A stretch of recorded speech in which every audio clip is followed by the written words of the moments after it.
Gracias, Moisés. Gracias, Raulito. Continuamos con la segunda carta de Simón Pedro, capítulo 3. Estamos viendo el tema de la segunda venida de Jesucristo. Los burladores, los falsos maestros del capítulo 3, versículos 3 y 4, están burlándose del mensaje de los apóstoles, diciendo en el verso 4, ¿dónde está la promesa de su advenimiento? Si Cristo prometió venir, ¿dónde está? Si estudiásemos toda la carta de segunda de Pedro, usted se daría cuenta que los falsos maestros no solamente están negando la segunda venida de Jesucristo, sino que también han negado la primera venida de Jesucristo. Detrás de la negación en el capítulo 3, verso 4, ¿dónde está la promesa de su advenimiento? Detrás de eso hay un gran peligro, porque si Cristo no aparece, si Cristo no viene, como afirman los falsos maestros, entonces no hay esperanza, no hay resurrección, no hay juicio final, no hay cielo nuevo, no hay tierra nueva. Comamos, bebamos, porque mañana moriremos. Entonces, detrás de eso, de esa afirmación de los falsos maestros, ¿dónde está la promesa de su advenimiento? Es una amenaza contra el mensaje del Evangelio. Pero Simón Pedro ha preparado defensa para responder con firmeza de por qué Cristo no aparece por segunda vez como Él lo ha prometido. El jueves pasado nos quedamos con los tres grupos del capítulo 3. En el verso 4, si ustedes notan, están los burladores que niegan rotundamente el advenimiento, la aparición, la manifestación de Jesucristo. Ellos niegan eso. En el versículo 9 encontramos algunos que están dudando de las promesas de Dios. Dice el 3:9, el Señor no retarda su promesa, según algunos la tienen por tardanza. Y me parece a mí que esos algunos han sido influenciados por los falsos maestros. Han prestado oído al mensaje de los falsos maestros y les ha entrado la duda a ellos. De hecho, en el capítulo 3, versículo 17, miren el 3:17, hablando Simón Pedro de los falsos maestros y advirtiéndole a la iglesia, les dice, así que vosotros, oh amado, sabiéndolo de antemano, guardaos, no sea que arrastrados por el error de los inicuos. Ustedes pueden ser arrastrados por el error de los falsos maestros, caigáis de vuestra firmeza. Entonces me parece a mí que los inicuos, los falsos maestros, los burladores, han influenciado, han puesto la duda en la mente de algunos cristianos, exactamente como la serpiente en el jardín del Edén. ¿Se acuerdan la serpiente? ¿Acaso Dios había dicho, moriréis, y la serpiente coloca la duda, no vas a morir? Ahí puso la duda en la mente de Eva. ¿A quién le creo? Dios me dijo que si como del fruto voy a morir. La serpiente me está diciendo que si como no voy a morir. Me parece a mí que estos falsos maestros han colocado dudas en la mente de algunos cristianos. Y en el versículo 12 está el grupo de los que están esperando y apresurando para la venida del día de Dios. En el verso 13, pero nosotros esperamos según sus promesas.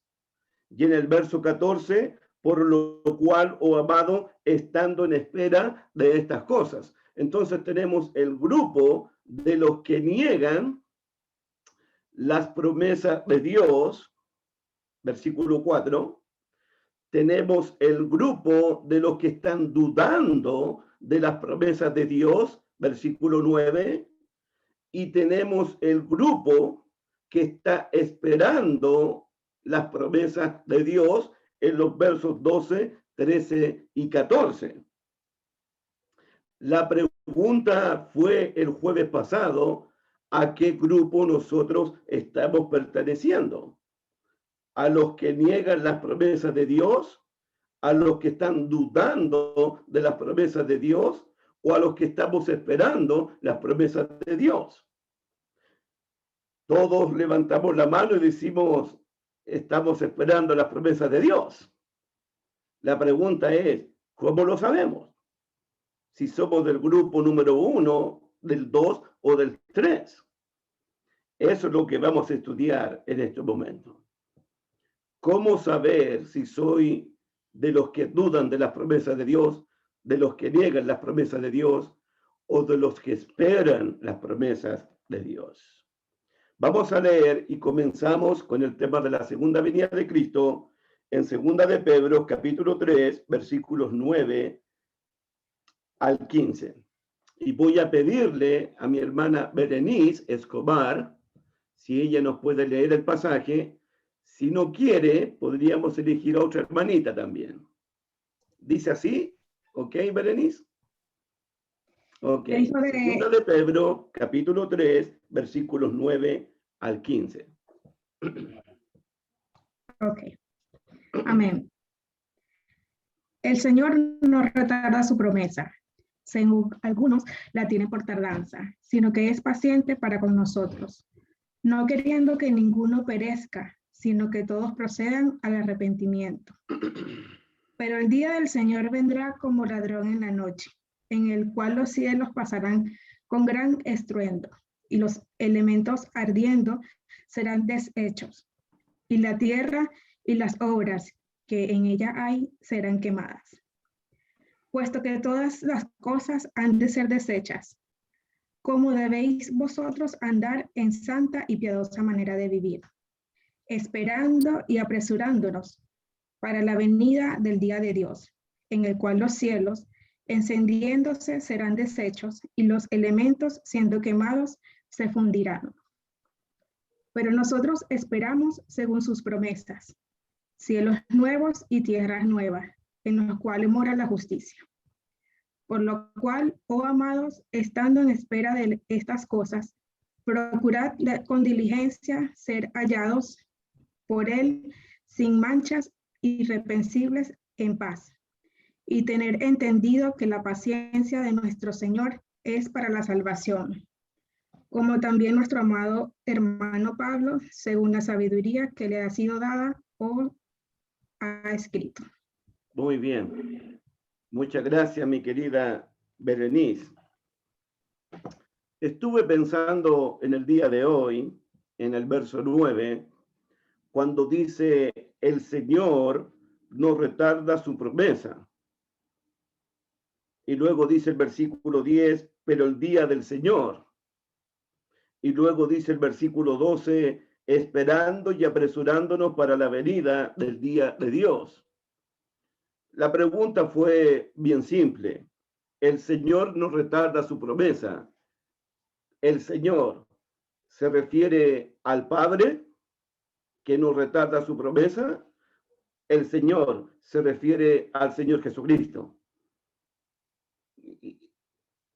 y me decidí por el segundo, por el Señor Jesucristo. ¿Por qué? Porque en toda la carta, cuando Pedro se refiere a Jesús, lo llama Señor. Dice, miren el capítulo 1,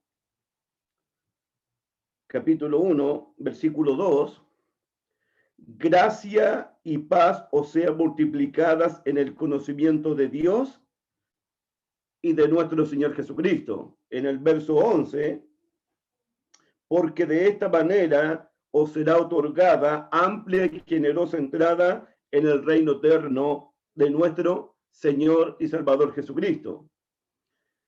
Capítulo 2, verso 1, pero hubo también falsos profetas entre el pueblo, como habrá entre vosotros falsos maestros, que introducirán encubiertamente herejías destructoras y aún negarán, aquí está de nuevo, al Señor que los rescató. Capítulo 2, verso 20, estoy en la palabra Señor. Ya vimos la palabra Salvador en la primera clase. 2:20, ciertamente si habiéndose ellos escapado de las contaminaciones del mundo por el conocimiento del Señor y Salvador Jesucristo.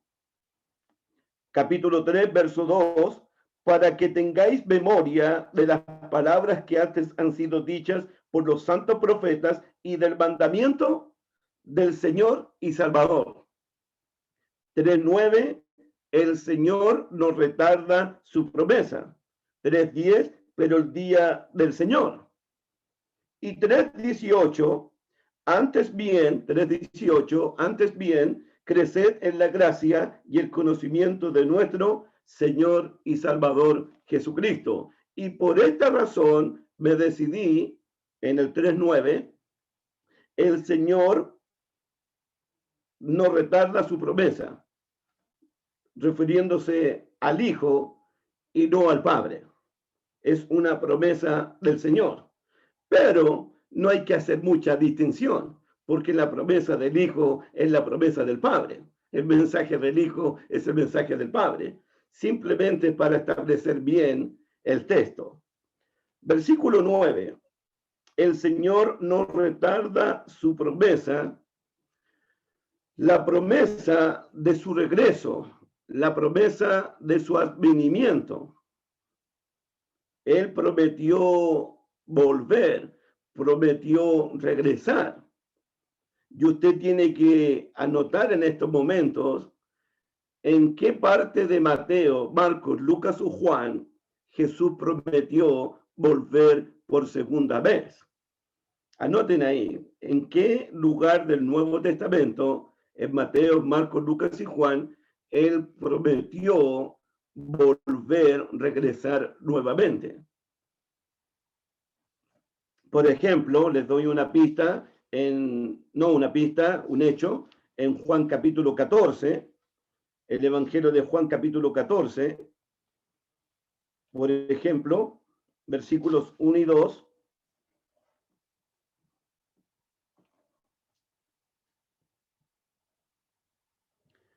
El Evangelio de Juan capítulo 14, versículos 1 y 2, es un ejemplo, ustedes tienen que buscar otros.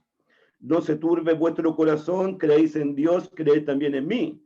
En la casa de mi Padre muchas moradas hay. Si así no fuera, yo os lo hubiera dicho. Voy pues a preparar lugar para vosotros. Y si me fuere, yo os prepararé lugar, vendré otra vez.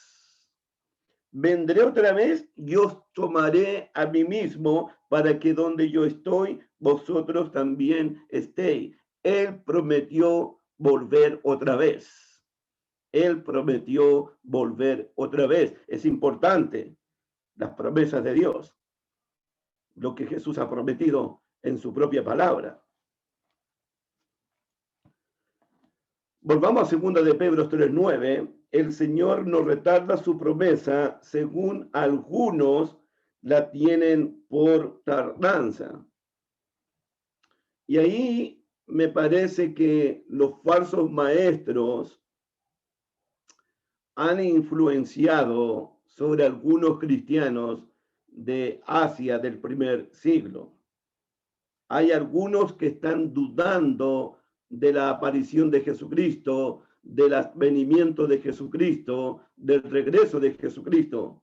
Y eso algunos me hicieron recordar, ¿se acuerdan los que estudiamos Mateo 24, 25? Me hicieron recordar al siervo malo. ¿Qué fue lo que dijo el siervo malo?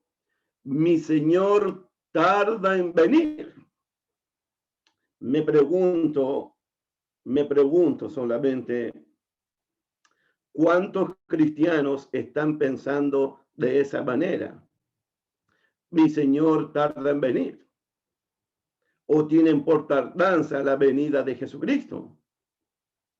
¿Cuántos cristianos están pensando de esa manera? Dice el versículo 9, el Señor no retarda su promesa, según algunos la tienen por tardanza, sino que es paciente para con nosotros. Y aquí hay un tema demasiado importante en toda la Biblia.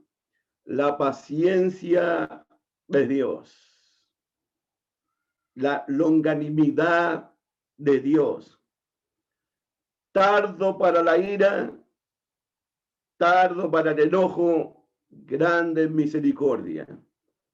Es decir, que en estos momentos el Señor no ha vuelto, es por la paciencia de Dios, la paciencia del Padre.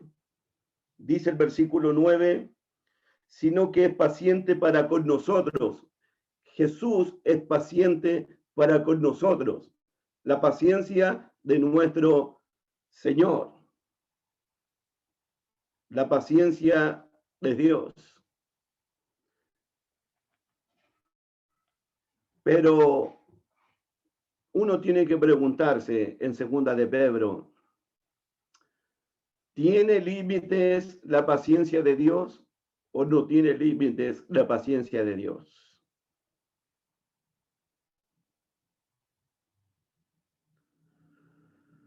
¿Cuántos años estuvo predicando Noé, pregonero de justicia, acerca del juicio de Dios o del diluvio que se aproximaba sobre el mundo?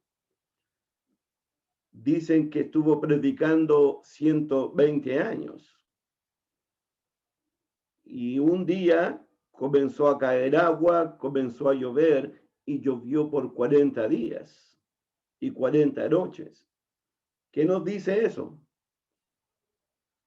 Se acabó la paciencia de Dios. Se terminó la paciencia de Dios. Dios es paciente, pero su paciencia puede terminarse, puede acabarse en cualquier momento. Entonces, es por la paciencia de Dios que Jesucristo no ha vuelto por segunda vez. ¿Y qué está esperando Dios? Versículo 9, sino que es paciente para con nosotros, no queriendo que ninguno perezca. Y es interesante, chiquillas, chiquillos, que aquí la paciencia de Dios no es para con los impíos, no es para con los pecadores, no es para los desobedientes. Dice Pedro, es paciente para con nosotros. Paciente para con nosotros, para los cristianos. Eso puede indicar que hay cristianos que aún no se han arrepentido. Hay cristianos que aún no se han convertido. Hay cristianos que aún todavía no toman en serio la palabra de Dios. La paciencia para con nosotros. No queriendo que ninguno perezca, número uno. No queriendo Dios, no queriendo el Señor que ningún cristiano perezca o se pierda eternamente. No estoy diciendo que Dios no tiene paciencia con los pecadores. En 1 Timoteo capítulo 2 dice que la voluntad de Dios es que todos sean salvos y vengan al conocimiento de la verdad. Amén.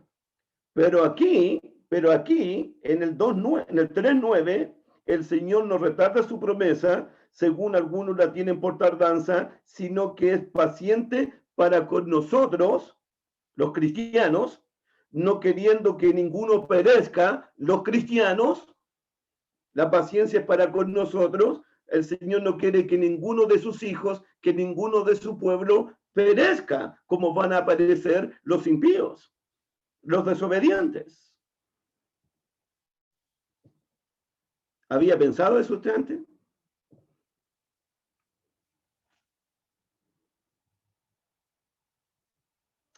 ¿Cómo termina el versículo 9? Sino que todos procedan al arrepentimiento. Ahí uno podría pensar en la palabra todos, podría pensar en los cristianos y en los no cristianos.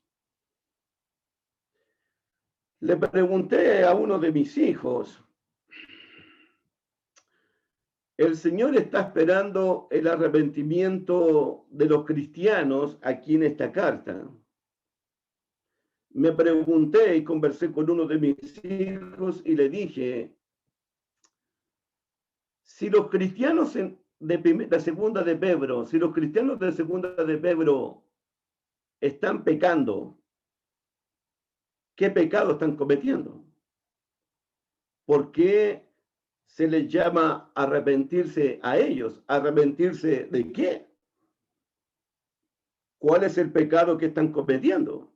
Y leyendo toda la carta, no encontré que los cristianos estos cristianos de segunda de Pedro, no encontré que no están practicando ni cometiendo ningún pecado.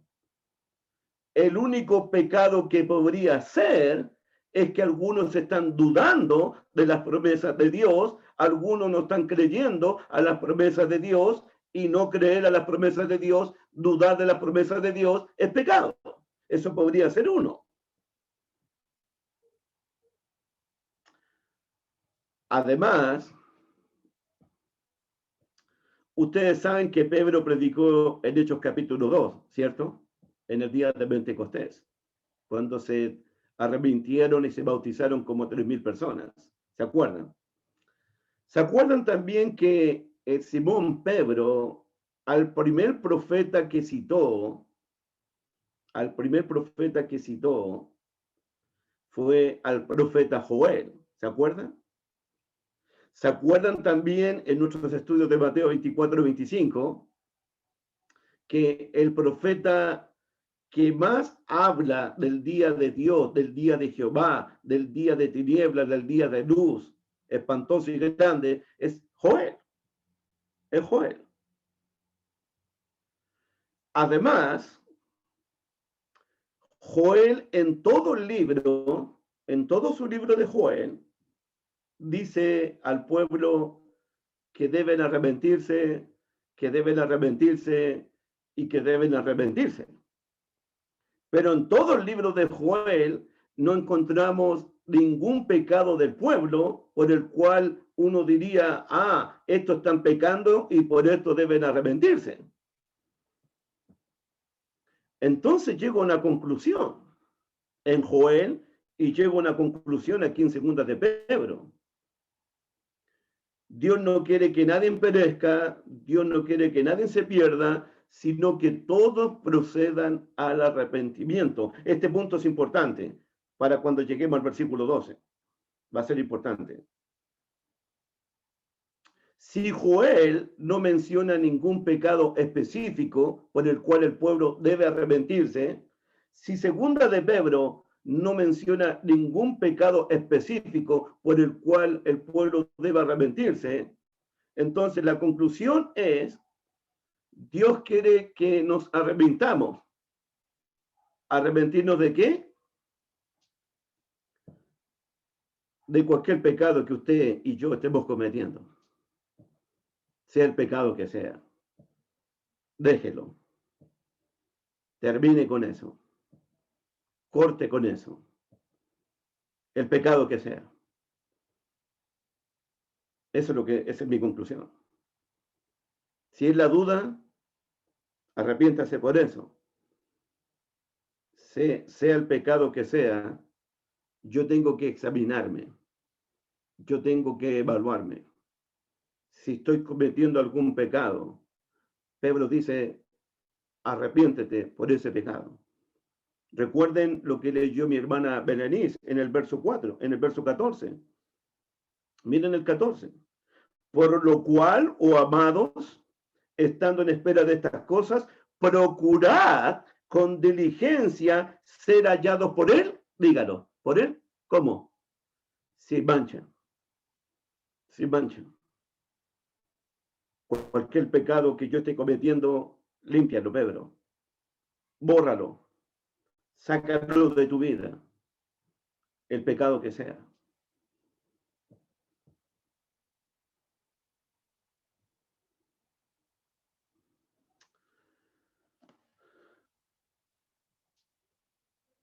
Vamos a Lucas capítulo 13, por favor. Lucas capítulo 13.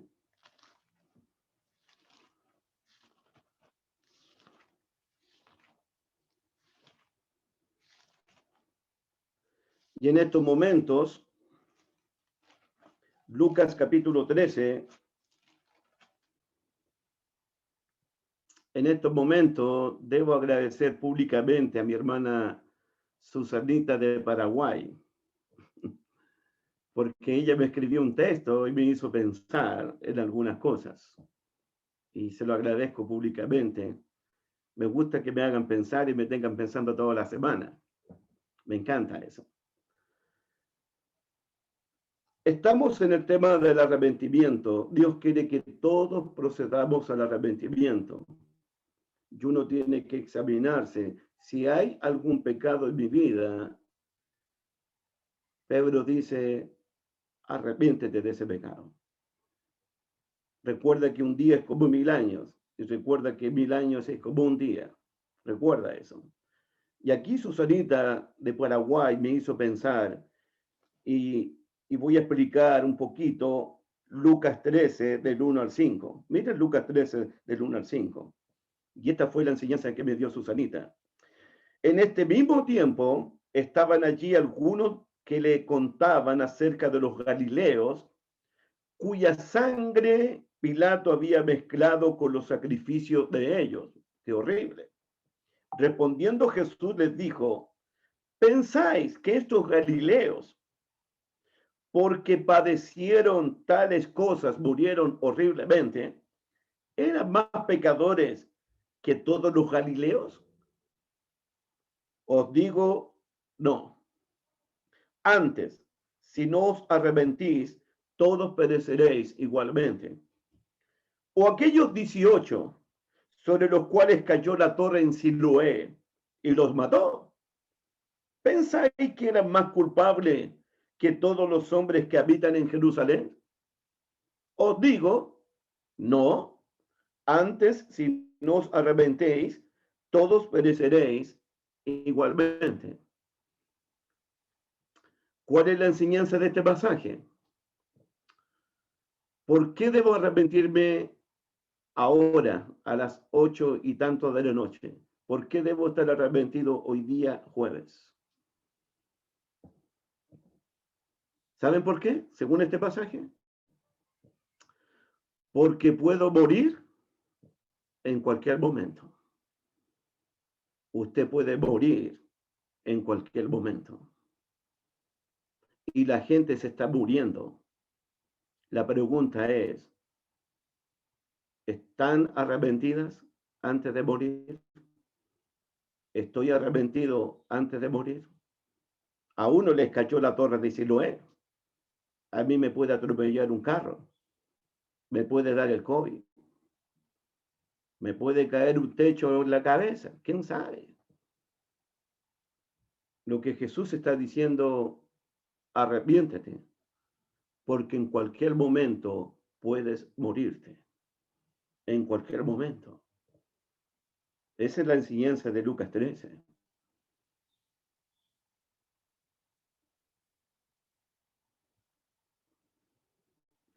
Además, Susanita sigue haciéndome pensar. Me llevó a Lucas 16, en la parábola del rico y Lázaro. No voy a estudiar esa parábola en el día de hoy, pero voy a decirlo cuál es el tema central de esa parábola. Lucas 16, verso 19, para que la lea esta noche en su casita, versículo 31, del 16 al 31. La parábola del rico y Lázaro, el tema central es este, hermanos míos. Después de muerto, ya no hay una segunda oportunidad para nadie. Para nadie. Ese es el tema central de esta parábola. Después de muerto, ya no hay oportunidad para nadie. ¿Y por qué tengo que arrepentirme? Porque puedo morir en cualquier momento. Y después de muerto, ya no hay oportunidad para usted, ya no hay oportunidad para mí. ¿Cuándo debo arrepentirme? Hechos capítulo 17, versículo 30. Hechos 17, versículo 30. Hechos 17, versículo 30. Es un buen tema para la campaña, chamito. ¿Lo notaste?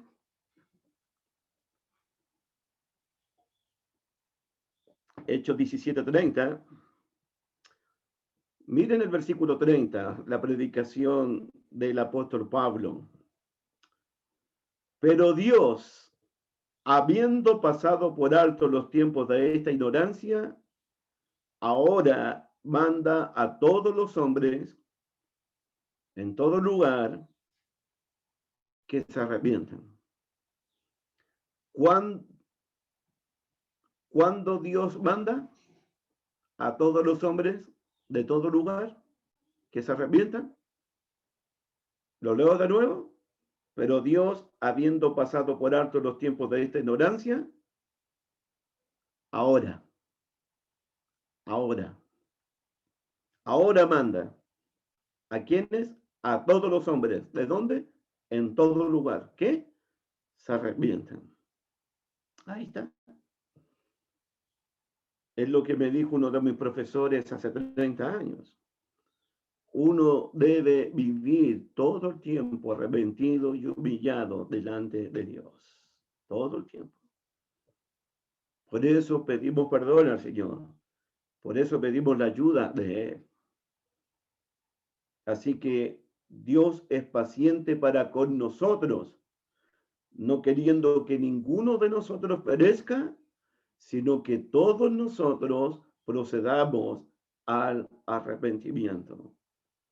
Si hay algún pecado por el cual debes arrepentirte en esta noche, hazlo, porque puedes morir en cualquier momento y después no hay una segunda oportunidad. Y además es un mandamiento de Dios, porque el texto que hemos leído dice, Dios manda a todos los hombres. Uno de los motivos que podríamos tener, otro motivo, el primer motivo es porque Dios manda que lo hagamos, en Romanos capítulo 2,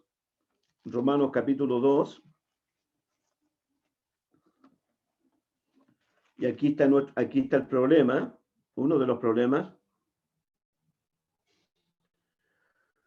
Romanos capítulo 2,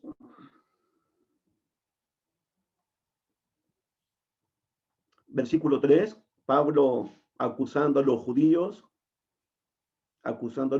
y acusó a los gentiles en el capítulo 1. A los judíos les dice, versículo 3, y piensas esto, hombre, tú que juzgas a los que tal hacen y hacen lo mismo, que tú escaparás del juicio de Dios. Pablo está acusando a los judíos acusaban a los gentiles de practicar ciertos pecados.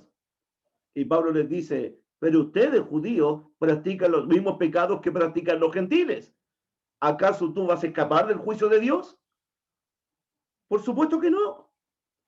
Versículo 4, aquí está. O menospreciáis las riquezas de su benignidad, paciencia y longanimidad, ignorando que su benignidad te guía al arrepentimiento? Hermano, Dios es bueno con nosotros.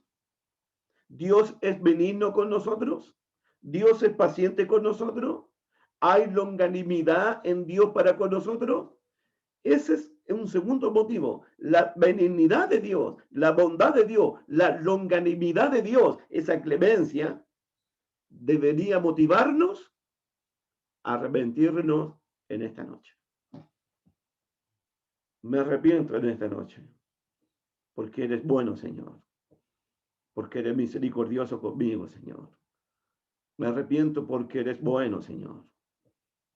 Es por eso que me arrepiento, porque tú me lo mandas, Señor. Si tú me lo mandas, yo me arrepiento, Señor. Sé que puedo morir en cualquier momento, Señor. Uno podría pensar también en la benignidad de Dios, en la paciencia de Dios. ¿Qué hubiese pasado contigo, Marcos Tapia? ¿Qué hubiese pasado conmigo, Solange, Luis Garró, si Cristo hubiese venido antes y no te hubiese encontrado arrepentido delante de Él? Imagínate. Imagínate que si Dios nos hubiese quitado la vida y no hubiésemos estado arrepentidos delante de Él. Pero su benignidad, su bondad, su longanimidad, su paciencia nos motivan a arrepentirnos delante de Él. Gracias, Padre, porque no enviaste a tu Hijo por segunda vez y esperaste que me arrepintiera, esperaste que me convirtiera, esperaste, Señor, por mi alma. Por eso hay que darle gracias por la benignidad de Dios, por la misericordia de Dios, por la longanimidad de Dios. Piensa por un segundo qué hubiese pasado con tu alma si Dios te hubiese llevado antes sin haberte arrepentido, sin haberte convertido. ¿Qué hubiese pasado con nosotros si Cristo hubiese venido y ninguno de nosotros hubiese estado arrepentido delante de Él? Pero su paciencia, Él no quiere que nadie perezca, sino que todos procedamos al arrepentimiento. Amén, hermanitos. Amén. Volvamos a segunda de Pedro, por favor.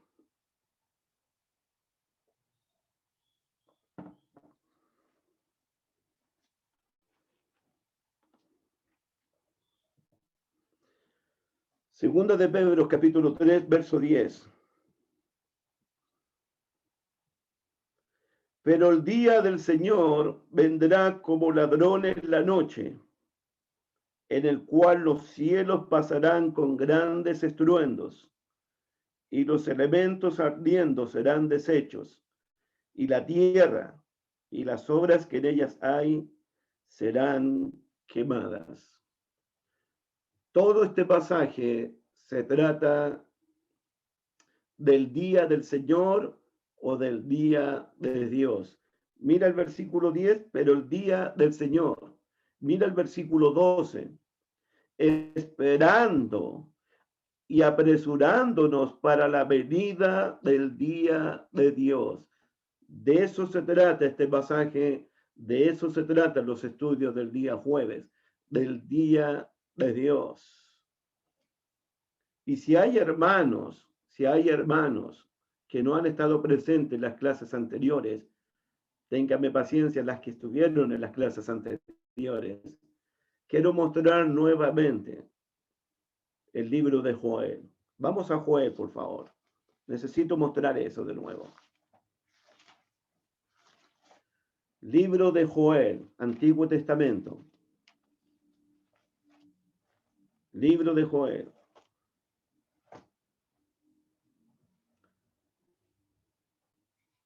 Lo que voy a decir con esto es importante porque creo que tu vida y mi vida deben funcionar hacia el día de Dios, esperando el día de Dios, apresurándonos para el día de Dios. No nos olvidemos del día del Señor. Me parece a mí que Joel fue el primer profeta que habló del día de Jehová. Recuerden que el día del Señor en Joel puede ser el día de la primera venida de Cristo. Cuando Jesús nació en Belén, ese fue el día del Señor. Puede ser el día en que Cristo murió en la cruz y resucitó entre los muertos, el día del Señor. Cuando Dios derramó su espíritu sobre toda carne en Pentecostés, eso también fue el día del Señor. Cuando no quedó piedra sobre piedra que no fuese destruida en el templo de Jerusalén por los romanos, ese día fue el día del Señor. Pero nosotros estamos hablando del último día, del verdadero y gran día de Dios. Cuando Jesucristo venga con los ángeles de su poder, con voz de mando, con trompeta de Dios, y cuando descienda del cielo. De ese día estamos hablando. En Joel capítulo 1, versículo 15, 1:15 de Joel, ay del día, porque cercano está el día de Jehová, de eso estamos hablando, y vendrá Jehová como destrucción por el Todopoderoso. Viene destrucción. Igual los cielos y la tierra que existen ahora están reservados por la misma palabra, guardados para el fuego. En el día del juicio viene el día de Jehová, destrucción del Todopoderoso. Capítulo 2, verso 1. Tocad trompeta en Sión y dar alarma en mi santo monte. También todos los moradores de la tierra, porque viene el día de Jehová, porque está cercano el día del Señor. Capítulo 2, verso 11. Y Jehová dará su orden delante de su ejército, porque muy grande es su campamento, fuerte es el que ejecuta su orden, porque grande es el día de Jehová y muy terrible. ¿Quién podrá soportarlo? ¿Quién podrá estar en pie en el día de Dios? De eso está hablando Simón Pedro. Capítulo 2, versículo 28 en adelante, el día cuando Dios derramó su espíritu en Pentecostés, y después de esto derramaré mi espíritu sobre toda carne, profetizarán vuestros hijos, vuestras hijas, vuestros ancianos soñarán sueños, vuestros jóvenes verán visiones, y también sobre los siervos y sobre las siervas derramaré mi espíritu en aquellos días, y daré prodigios en el cielo y en la tierra, sangre y fuego y columnas de humo. El sol se convertirá en tinieblas y la luna en sangre, antes que venga el día grande y espantoso de Jehová. Capítulo 3, versículo 14. Muchos pueblos en el valle de la decisión, porque cercano está el día de Jehová en el valle de la decisión. Me gusta el libro de Joel, algún día que vamos a estudiarlo, porque nos llama al valle de la decisión. En Joel, el pueblo tiene que decidirse, arrepentirse y convertirse a Jehová. Esa es la decisión que el pueblo tiene que tomar en Joel. Al ladito, en el libro de Amós, miren el libro de Amós, por favor, capítulo 5, Amós capítulo 5.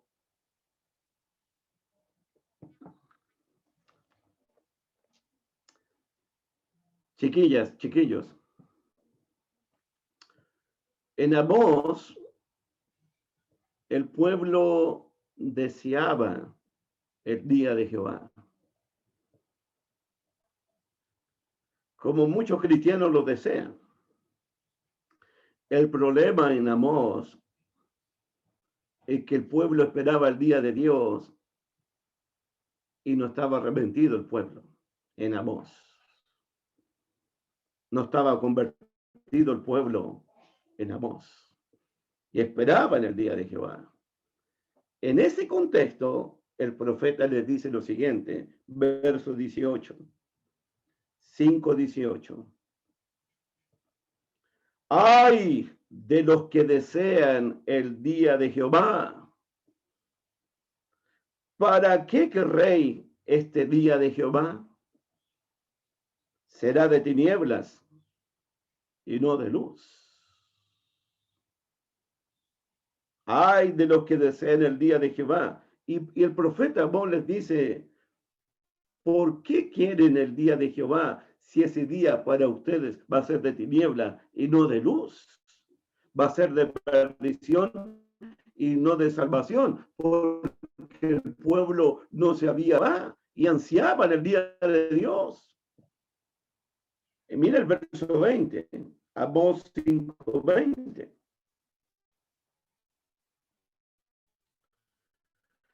¿No será el día de Jehová y no luz, oscuridad que no tiene resplandor? Uno podría preguntarse, ¿deseamos nosotros el día de Dios? ¿Anhelamos el día de Dios? ¿Esperamos el día de Dios? Segunda de Pedro 3:12 dice, apresurándonos para la venida del día de Dios. ¿Anhelamos el día de Dios? ¿Deseamos el día de Dios? ¿Podríamos orar como oró el profeta Juan en Apocalipsis 22? ¿Se acuerdan lo que oró Juan en Apocalipsis 22? Mira lo que dice Juan en Apocalipsis 22, por favor. Y me gustaría preguntar en esta noche, si hay alguien en esta noche que ora como oró el anciano Juan del Apocalipsis. Mira cómo oraba él. Apocalipsis 22, versículo 20. Apocalipsis 22, versículo 20. Dice el texto bíblico, el que da testimonio de estas cosas dice, hablando Jesús, ciertamente vengo en breve.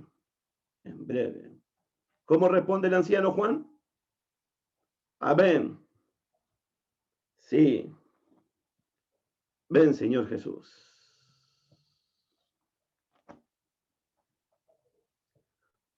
¿Podríamos orar de esa manera en la noche de oración, Chamito? Ven, Señor Jesús. Anhelamos tu día, Señor. Esperamos tu día. Estamos preparados para tu día, Señor. ¿Oras tú? Ven, Señor Jesús. Ven pronto, Señor Jesús. El día de Dios para muchos será de tinieblas y no de luz. ¿Saben por qué? Porque no se han arrepentido delante de Dios. Porque no se han convertido delante de Dios. Es por eso.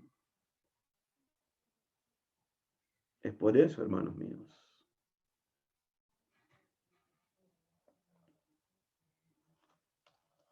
Cercano está el día de Jehová. Segunda de Pedro 3:10, por favor. Pero el día del Señor vendrá como ladrón en la noche. Y aquí tenemos la figura de ladrón en la noche. Vendrá como ladrón en la noche. Recuerden los que estudiamos Mateo 24, que fue Jesucristo quien usó primeramente la imagen de ladrón. En Mateo 24, verso 43, leámoslo por favor, de ahí comenzó esto de ladrón en la noche. Una imagen de Jesús.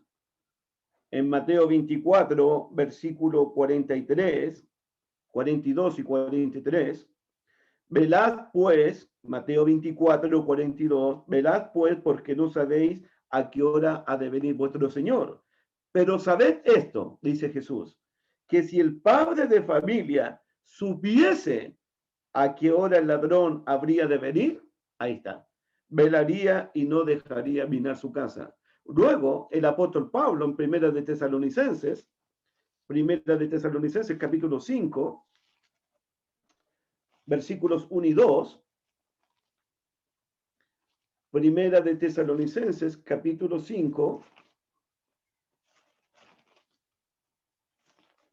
versículos 1 y 2, Pero acerca de los tiempos y de las ocasiones, no tenéis necesidad, hermanos, de que yo os escriba, porque vosotros sabéis perfectamente que el día del Señor vendrá como ladrón en la noche, que cuando digan paz y seguridad, entonces vendrá sobre ellos destrucción repentina, como los dolores a la mujer encinta, y no escaparán.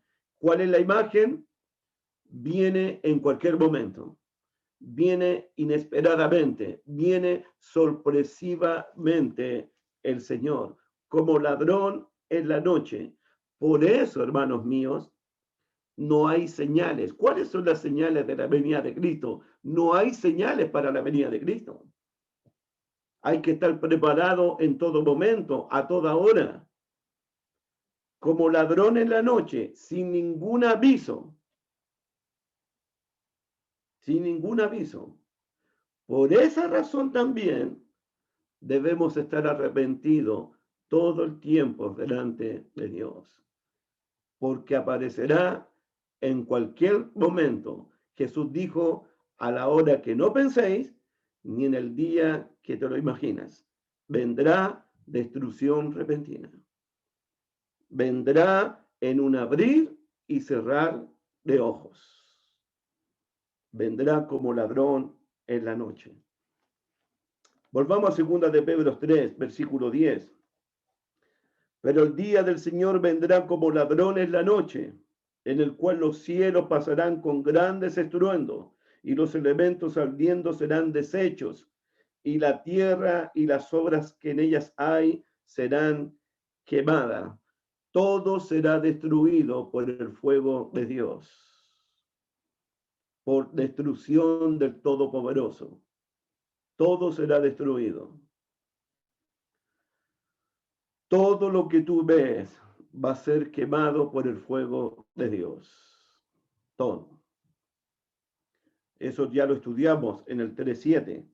Mira el 3.7 de nuevo. Pero los cielos y la tierra que existen ahora están reservados por la misma palabra, guardados para el fuego en el día del juicio y de la perdición de los hombres impíos. El cielo y la tierra que fueron creadas por la palabra de Dios, la misma palabra los va a destruir con fuego. Recuerda que en el capítulo 3, verso 6, miren el 3.6, por lo cual el mundo de entonces pereció anegado en agua. ¿Y cuál es la primera palabra del versículo 7? Pero, el mundo antiguo pereció anegado en agua, pero el contraste, los cielos y la tierra destruidos por fuego, no por agua, sino por el fuego de Dios. Y ya lo dijo 4 veces el apóstol Pedro. Versículo 11, 3:11. Puesto que todas estas cosas han de ser desechas, todo va a quemarse, todo va a destruirse. Y aquí está lo más importante de este pasaje. Chiquillos, aquí viene lo más importante de este pasaje. Este pasaje, lo más importante no es el día de Dios, no es la venida de Cristo, no es como ladrón en la noche, no es la destrucción del mundo. Son importantes, sí, pero aquí está lo más importante. Es cómo estás viviendo tú, cómo estoy viviendo yo, cómo estamos esperando la venida del día de Dios. Tiene que ver con tu carácter, tiene que ver con mi carácter, tiene que ver la manera en que nos estamos preparando, la manera en que estamos viviendo para el día de Dios. Dice el versículo 11, puesto que todas estas cosas han de ser desechas, ¿cómo? ¿Cómo no debéis vosotros andar? Y ahí está la palabra andar de primera de Juan, de segunda de Juan. andar. Lo más importante para el día de Dios es cómo estás viviendo para ese día. Tiene que ver con nuestra conducta, tiene que ver con nuestro andar, con nuestra nueva vida, como con andar dignamente, andar sabiamente, andar en luz, andar como hijos de Dios, en amor. Es como estamos viviendo. Y aquí vamos a responder la pregunta: ¿a qué grupo pertenecemos? ¿A los que niegan las promesas de Dios? ¿A los que dudan de las promesas de Dios? ¿Y a los que están esperando las promesas de Dios? La respuesta es: ¿cómo estás viviendo tu vida cristiana? ¿Cómo estamos viviendo nuestra nueva vida en Cristo? Es cómo estamos viviendo. Lo mismo de Mateo 24 y 25. ¿Cómo se comportaron las vírgenes sensatas y las vírgenes insensatas? Cómo los siervos usaron sus talentos para servir al rey, cómo las ovejas fueron misericordiosas con los hambrientos, con los sedientos. Por eso lo más importante de este pasaje y de Mateo 24-25 no es la venida del Hijo del Hombre, es cómo yo me estoy preparando, cómo yo estoy alistándome para esperar al Rey, para esperar a su majestad, para esperar a mi Señor, que ha de venir como ladrón en la noche. Es como lo estamos esperando. Por lo menos debemos vivir arrepentidos delante de Él. Ese es número uno, por lo menos. Vivir arrepentido delante de Él. Pero el verso 11 dice: ¿cómo no debéis vosotros andar o vivir en santa y piadosa manera de vivir? Santa y piadosa. Esos son los temas de este pasaje, para ti y para mí. Santamente. En Primera de Juan, capítulo 3, Primera de Juan, capítulo 3, al ladito, después de Pedro,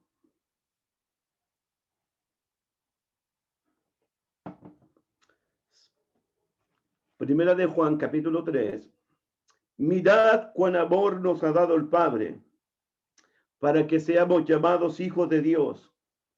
Por esto el mundo no nos conoce, porque no le conoció a Él. Verso 2. Amados, ahora somos hijos de Dios, y aún no se ha manifestado lo que hemos de ser. Pero sabemos que cuando Él se manifieste, cuando Él aparezca, seremos semejantes a Él, porque le veremos tal como Él es. Hermanita, le veremos tal como Él es y seremos semejantes a Él. ¿Crees tú en eso? ¿Tienes tú esa esperanza? Amén. Versículo 3.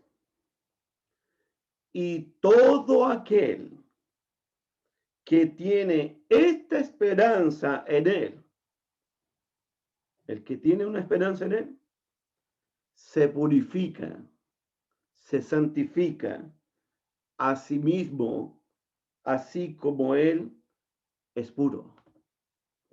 Ahí está. Santidad. Santidad para el Señor. Dice Primera de Pedro capítulo 1, Primera de Pedro capítulo 1, Primera de Pedro capítulo 1, versículos 13 en adelante. Primera de Simón Pedro capítulo 1, verso 13. Por tanto, ceñid los lomos de vuestro entendimiento, sed sobrios y esperad por completo en la gracia que os traerá cuando Jesucristo sea manifestado. ¿Cómo? Versículo 14, como hijos obedientes. No conforméis a los deseos que antes teníais, estando en vuestra ignorancia, sino como aquel que os llamó es santo, sed también vosotros santos en toda vuestra manera de vivir, porque escrito está, ser santo, porque yo soy santo. ¿Cómo no debéis vosotros andar, vivir en santa manera de vivir? ¿Cómo esperamos al Rey? Santos en toda vuestra manera de vivir. En toda tu manera de vivir. Santos en el matrimonio, santos en la familia, santos en el noviazgo, chavito por si acaso. Santos. Santos en las relaciones, santos en el colegio, santos en los negocios, santo en toda vuestra manera de vivir. Porque escrito está, ser santo porque nuestro Dios es santo.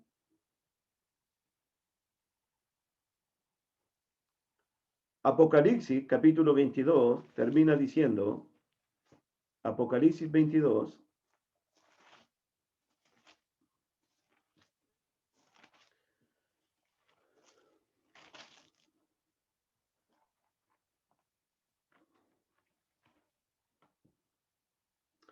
en el verso 7, 22, 7, solamente el verso 7, 22, 7 de Apocalipsis.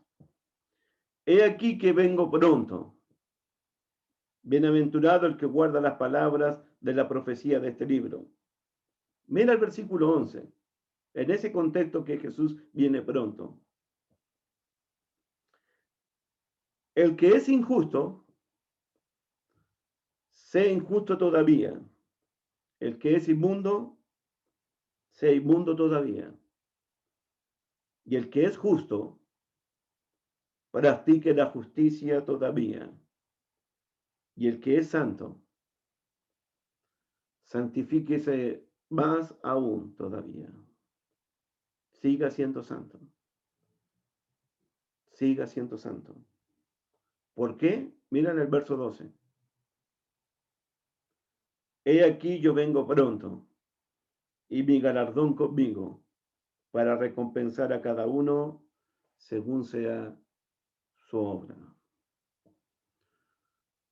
¿Cómo no debéis vosotros andar en santa manera de vivir? La otra palabra en segunda de Pedro es, ¿cómo no debéis vosotros andar en santa y piadosa manera de vivir? Santa y piadosa. De la piedad vamos a hablar el próximo jueves, si Dios lo permite. Y continuaremos con nuestro estudio. Él viene pronto. Él viene con su galardón, viene con su premio, viene con voz de arcángel. Eso no está en discusión, eso no está en duda. La pregunta es, ¿cómo me estoy preparando para recibir a mi Señor? Tiene que ver cómo estoy llevando mi vida de cristiana y de cristiano delante de Dios. Muy buenas noches. Gracias por su participación. Siempre los quiero mucho a cada uno de ustedes. Que Dios me los bendiga. Amén, amén. Mandémosles un fuerte abrazo a nuestro hermano Pedro. Gracias por tan buena y hermosa enseñanza y necesaria enseñanza. Necesitamos vivir cada día esperándolos, vivir preparados, vivir listos para tener ese maravilloso encuentro con nuestro Señor y Salvador Jesucristo. Eso va a suceder en cualquier momento. Por lo tanto, lo que estamos estudiando es